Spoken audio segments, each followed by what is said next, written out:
Hello, good evening, and welcome to Business here on Joy News Prime with me, Beverly Broom. We begin from the banking sector as banks, specialized deposit-taking institutions, and payment service providers lost 56 million cedis in monetary value last year. This was captured in the Bank of Ghana's 2022 Trends and Statistics report issued today. The following report has more. The Bank of Ghana's report showed that the loss recorded represented a little over 7% drop in monetary value compared to the 61 million Ghana cedis published in 2021. In terms of the number of cases that these institutions recorded, it stood at almost 3,000 compared to a little over 2,000 in 2021. This showed that total number of fraud cases had gone in the banking and financial sectors. According to the Bank of Ghana, there were 5 major drivers that influence the pickup in fraud cases. These are fraud typologies, manipulation of documents, fraudulent withdrawals. The rest are check fraud, cyber email, and cash theft. Another fraud typology, which was also on the increase, was fraudulent withdrawal. Most of the cases recorded in this fraud type had the involvement of staff of banks and special deposit institutions. While staff involvement in fraud persists, the numbers have started trending downwards as a result of strict sanctions imposed by the Bank of Ghana and strong advocacy for improved controls by the sector institutions. Now, Ghana's economy is showing signs of recovery, ease of inflation, and less volatile exchange rates. That's according to the International Monetary Fund mission chief, Stefan Rode, after the fund's team concluded its one-week visit. Joy Business's George Riafe has been going through the statements issued by the IMF and has joined me in the studio for more. What other issues, George, came up at the mission meeting? Well, they've been in town over the past 1 week, I should say, to more of track Ghana's progress in terms of them meeting conditions under the fund program and also doing some other stakeholder engagement. So they were here last Thursday and they ended today. Well, some other issues that came up is that we were trying to also look at how government is making some progress when it comes to our program with the IMF. And the IMF thought that or believed that we've made some significant progress in meeting some of these targets that were set under the program. And for them, that is very critical because when they meet on November 1 for Ghana's first program review, they'll be looking at those targets that we should have met by end of this month. And for them, they see that as some critical progress or substantial progress in meeting all these key indicators when it comes to Ghana's economic program. But when are we expecting our second tranche? Well, the IMF staff on Ghana is supposed to meet November 1, that is this year, and to do the first official review. Now, we understand that as soon as they conclude the review and it shows that we have made significant progress, they will immediately make recommendations to the board of the IMF, and then the next tranche of $600 million should hit Bank of Ghana's account. That is, if it was Friday, if November 1 is Friday, the same day when they finish their assessment and they forward their recommendations to the board of the IMF, the money should come in. So what's next for Ghana? What next for Ghana is about reaching an agreement or concluding the discussions with the external creditors. Because if you go through the staff mission statement that was issued by the IMF, they maintain that it is critical that we make progress on that because that would influence the next tranche of funds coming in. So if we struggle in reaching an agreement with these external creditors, the bilateral creditors, and even those private creditors, which includes those who are holding the Eurobonds, there might be some difficulty in getting the next tranche of funds. And some have argued that, we are struggling to see the real benefits of the fund program. Yeah. What these investors outside are interested is how we are progressing when it comes to those structural reforms. And when we conclude that or we do that, then we will rather see that the turnaround that we're all looking forward to will come around. But the interesting thing the fund is saying is that they are seeing that signs of recovery. And again, that could also send some signals to the investors out there that we are making progress and they will react. Don't forget, the Ghana cedi is still struggling to stabilize firmly after this IMF program. So all these things might help in stabilizing things. Did anything about the speculation on second phase of the DDP come up there? Well, that is what you could see that was captured in the coded statement when the missions team said that, listen, getting that next tranche of funds would be solely or would be dependent largely on us reaching some agreement with our external creditors in concluding the debt negotiations or the debt restructuring. So that is what the statement said. But it appears that there are more things that happened, but this is more of a summarized statement. Maybe as the day goes on, we'll be getting more details on what transpired when they met the Finance Committee of Parliament. They also engaged some business interest groups as well. And what are some of the issues that came up there that wasn't captured in this official statement that the IMF has issued? Thank you so much. George Riafe is my colleague here with the business desk. Thank you so much, George, for that update.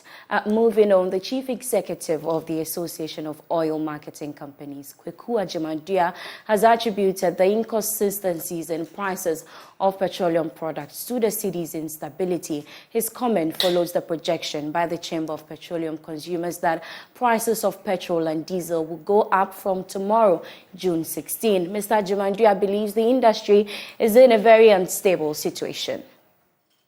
What's happening is that the Brent crude, the world price, is just went down marginally from $76 per barrel to 75.46 per barrel, which is about 0.8% drop. Then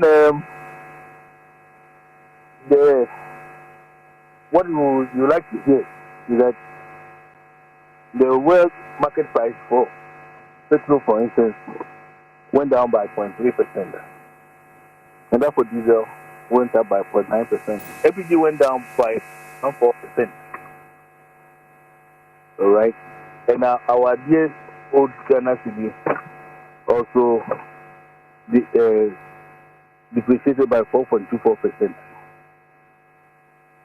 So invariably, if you put all together, we expect to have an increase in the petrol and diesel by 3%, largely because of the cedi-dollar relationship. Mr. Agyeman-Duah, how is the industry doing now, looking at the current challenges facing the economy? How are things looking like? Yes, it's not really good. In fact, when we find ourselves in a very unstable situation, and it says that we don't know what's happening, especially the way our cedi-dollar relationship is. We can put the finger on, but we can't put the finger on. Moody's Investment Services is warning of more sovereign debt crisis among emerging economies than previously seen in a century. Ghana has already been classified as a debt distress country. According to the sister company of Moody's Ratings, there will be frequent sovereign debt crisis in the next few years. However, that will not pose a threat to the global financial system.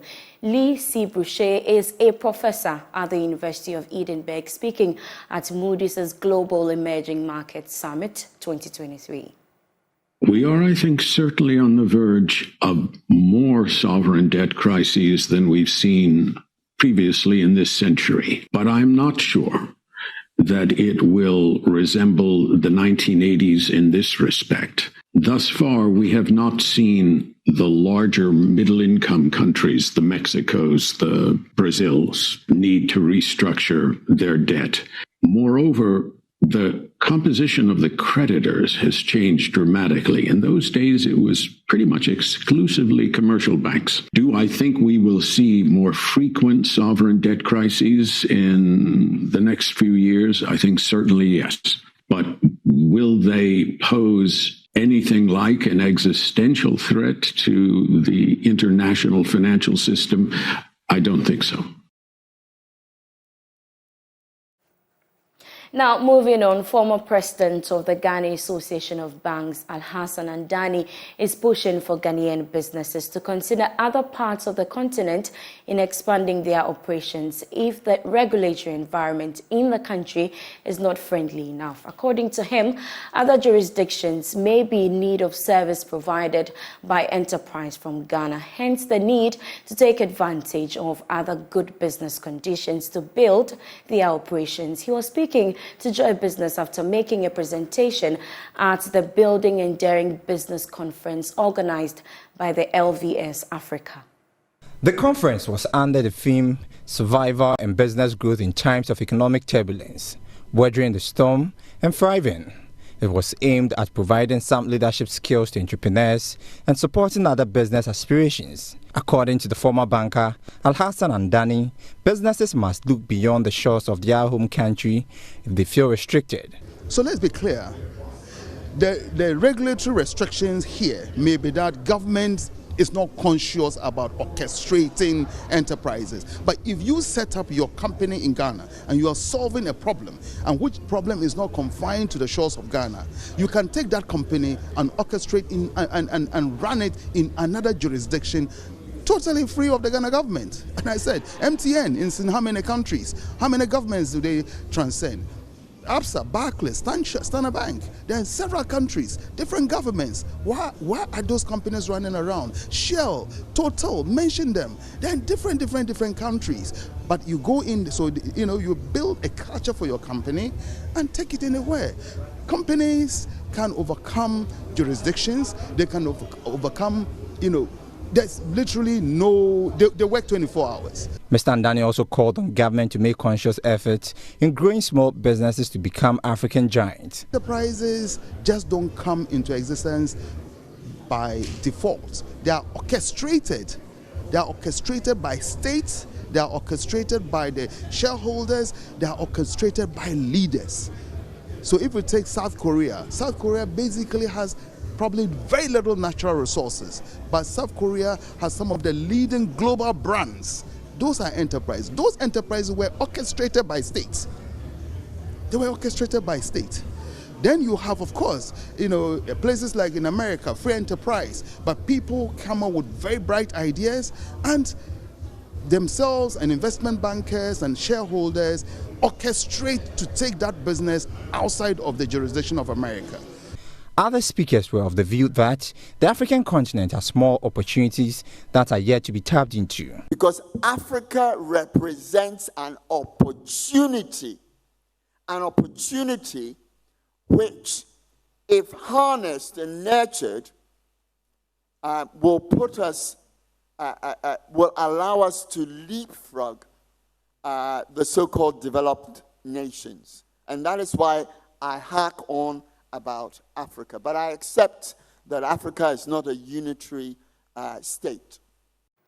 Meanwhile, senior partner at ABN David Ofosu-Dotte, is entreating enterprises to upgrade their products to international standards before attempting to look outside Ghana to do business.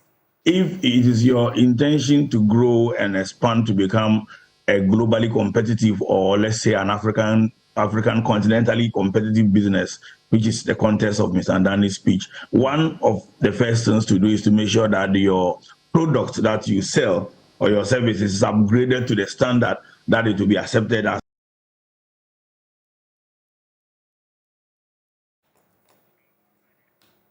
Now, the Chief Executive Officer of the National Pensions Regulatory Authority, Hayford Atakufi, is advocating the addition of financial literacy in the second and third cycle curriculum. Speaking at the final of the maiden edition of the Bono Regional Pensions Quiz in Sunyani, Mr. Atakufi said such a move will imbibe in the youth the essence of savings and pensions. Precious Semevo has more. Discussions on pension are often left for former workers who are near their retirement age, a situation the National Pensions Regulatory Authority is determined to change. The authority believes securing a better life after retirement should start with the youth. And as part of that, the maiden edition of the Bono Regional Pension Quiz was organized by the NPRA and the Ghana Education Service to raise awareness on pension sustainability among the youth. St. James Senior High School won the contest, beating Sunyani Senior High, Notre Dame Girls, Sacred Heart and Odumasiman Senior High Schools with 57 points. Hayford Atakrofi is the CEO of NPRA. According to the top of management awareness, approach of awareness creation, the more a particular issue is discussed and talked about and kept as an issue on the top of people's minds, they are likely to talk about it in future.